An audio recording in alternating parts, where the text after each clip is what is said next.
seated. Welcome to Talk Law Radio with attorney Todd Marquardt of the Marquardt Law Firm at marquardtlawfirm.com.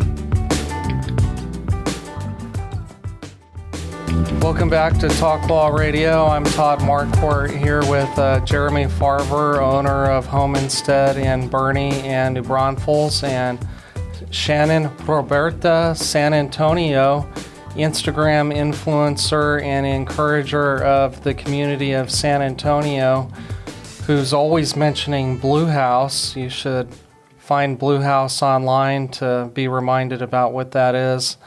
And we were just talking about the fruits of the Spirit, which is in what chapter? 5 of Galatians. Awesome. So look that up. I mentioned, like I had to. I mentioned that we're giving away a book to somebody who calls the station live today on Saturday, August 16th, 2025, to ask a question of Jeremy Farber or Shannon or me about home care, caregiving, or elder law. The number's 210-308-8867, 210-308-8867. And the book is called The Only One Left by Riley Sager. It's a novel. It's a mystery novel about a caregiver and what she goes through with her own life, with her job, and with the people that she's called to serve. So I don't want to take a lot of time on that, just to encourage people to call into the show. You were telling us about your background and how you got involved with caregiving early on and your passion for providing care now. Tell us a little bit about why families you serve love your company. That's a pretty bold statement, so I want to hear some real-world stories and examples. Sure. We have a lot of stories, obviously. When I started with Homestead, the previous owner said, there's something you need to remember. There's never a dull moment at Homestead, and that is 100% true because it's people, and that's what we deal with, and people are messy. And I say all the time, if it wasn't for people, my life would be easy. Mm-hmm. It's challenging. But we really... That's what my father-in-law says. My father-in-law's a rabbi. A little flex there for you. And he says, families are messy, but they're so worth it. Oh, absolutely. Absolutely. So I think the easiest way for me to answer that or to describe why it's important, we really get a chance to, a couple things come to mind. We allow people to keep their independence as long as they possibly can. Without help, whether it be family or Homestead providing care, people lose independence over time. Mm-hmm. Right. We allow people to age in place in their home, or sometimes we step into facilities, assisted living facilities, and we help them age gracefully there and maintain whatever level of independence that they have. We help them maintain that and retain it. And we allow the families to be family and not have to be the caregiver. And not everyone has that luxury. Right. But, times have changed. People are much more transient now.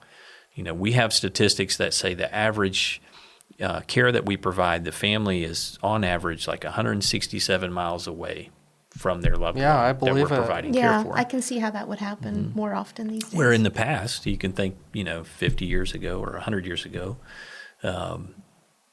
people were raised in one city or town or wherever. They went somewhere to college or whatever they did, or they started their occupation, but they did it there. And families were much more closely geographically, but also closer in terms of their relationships. Right. And things are different now. So, Homestead has an opportunity to step into that gap and fill a need. That's a very strong need at times. Right.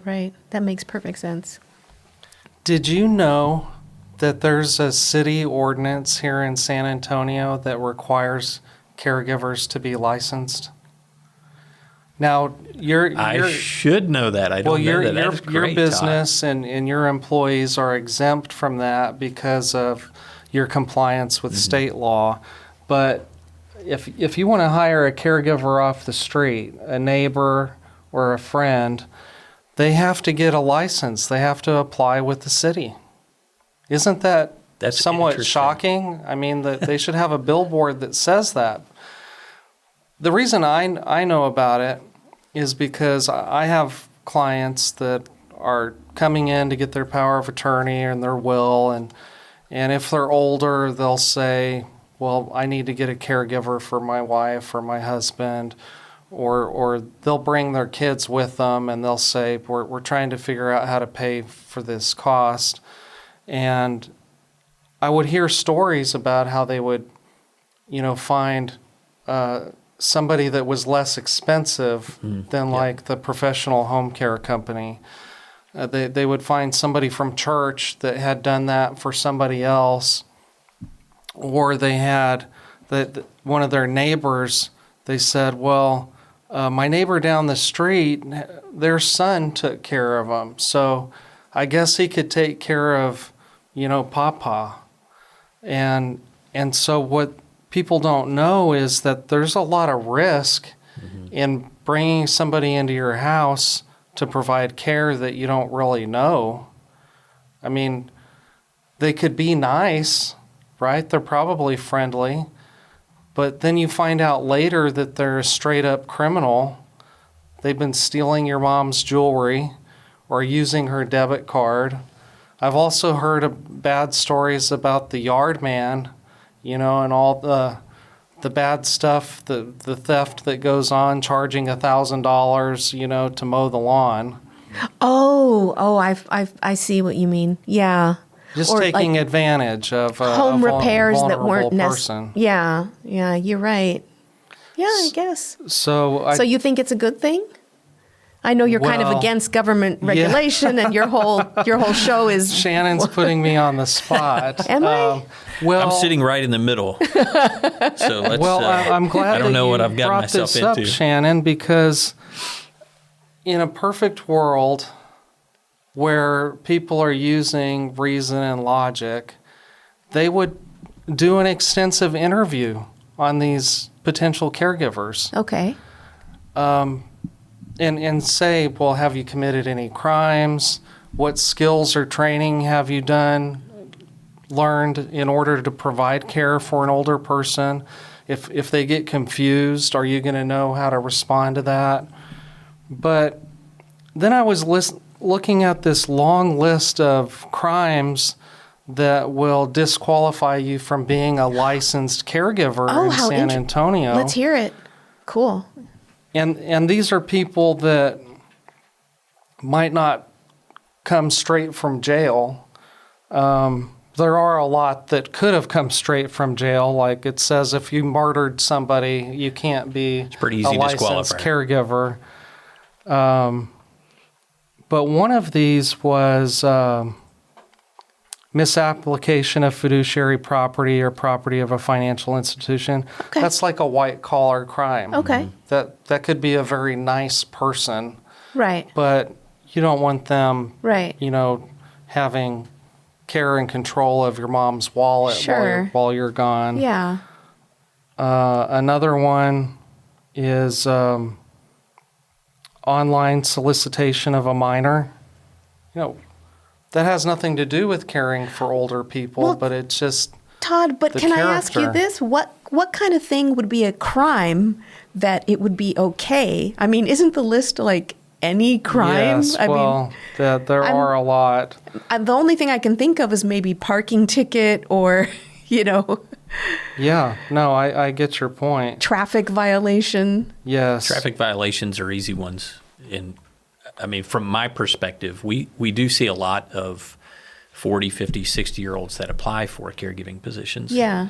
And they made a mistake early on in their life. Were arrested. It could be writing a check for $25 and made a mistake. For our younger listeners, a check is a piece of paper that we would present. That's right. It's we don't do that very much anymore. But it was, didn't have funds. Right. And so they get arrested and charged, and that'd be a Class B misdemeanor. Right. So kind of serious. Right. So, but 30 years later, nothing on the record. They've changed their life. Mm-hmm. Right. And we have to make a decision as to whether or not this is something that, we would be comfortable putting them in a home of somebody that is vulnerable. Right. Well, and the other thing is you have the tools to do a nationwide background check. That's right. Because you're not just looking at their background here in San Antonio or even Right. the state of Texas. Because people move all over the place multiple times, you don't know if this person is coming from another state to escape their criminal history. And so you need those tools, and I would not want to leave anybody with my grandparents that, were charged with any of this. You get more and more vulnerable. I mean, it's just a fact of life. I don't know if you get more trusting, it kind of seems like it. Speaking of older people, Jeremy, you're going to be shocked by this question. How are older people using AI? That's a great question. That is a good question. I don't know that I can give you a definitive answer. Or how will they? How do we think they might? Well, Elon Musk has robots, and Homestead believes that they will be accessible within the next, 5 to 10 years, and they will have the capability of providing at least some level of care. And this makes sense. Now, I'll give you an example. I'm not saying that I like it or I agree with it, so just hear me out on this. But if you take someone that has dementia or Alzheimer's, we as humans, and you can relate to this, I'm sure you have somebody that you've had an opportunity to build a relationship with that has dementia or Alzheimer's, some type of memory issue. Right. We can get frustrated when they ask us 10 times the same question within a 3-minute period, right? We can become very frustrated. A robot is not going to become frustrated.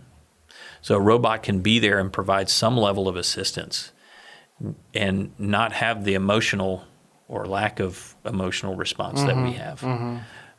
So I do see that as potentially a benefit, but I don't know how far down the road we are from Well, that. let me tell you a story about something I read about on News Nation.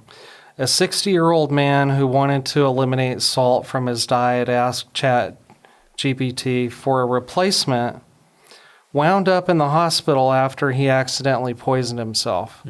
The AI platform recommended sodium bromide, a chemical often used in pesticides that the man used as a substitute for 3 months. So AI makes mistakes. I mean, we need to be aware of that. But what shocked me even more than that is that somebody who was 60 years old was using AI. And I mean, that's not really that old anymore. That's like middle-aged. So I don't know if people 85 and up are using AI, but as time goes on, I think that they will. I agree. Hey, you've heard about the people falling in love with ChatGPT? I don't know if it's true or not, but there's several headlines around right now. Well, there's a lot of scams geared toward older men that try and portray love in exchange for money. So if your loved one says that he has a girlfriend that you've never seen or met or heard from, Have them say potato. you'll have to tell us more about that after the break. Remember to call the show at 210-308-8867 and ask me about the free book, The Only One Left. And ask a question for Jeremy Farber, owner of Homestead in Boerne and New Braunfels. We'll be right back. This has been Talk Law Radio with attorney Todd Marquardt, brought to you by the Marquardt Law Firm. You can learn more at marquardtlawfirm.com. And be sure to listen to the full Talk Law Radio show Saturday mornings at 11 on 9:30 a.m. The Answer. Each week, attorney Todd Marquardt talks about the law. His mission with the Talk Law radio show and podcast is to help you discover your legal issue blind spots. In the beginning, God had one law. Don't eat from the fruit of that tree. Then came the 10 Commandments. Now we have federal, state, and municipal lawmakers that won't stop creating new laws. Laws that might impact you without you knowing it. Listen to the show and drop a line on Facebook or email host@talklawradio.com and let the host know what you think of the show, the topics you want to hear, and whether you want to be a guest.